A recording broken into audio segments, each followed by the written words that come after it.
Good morning guys, kain tayo. So ang ulam ko today is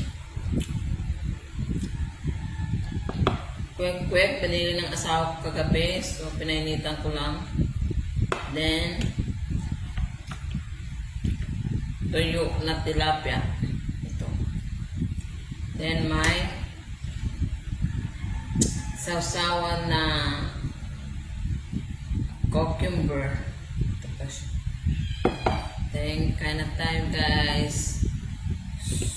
Then may chili garlic na konti saka isang saging apple. So malagyan natin ito kalamansi.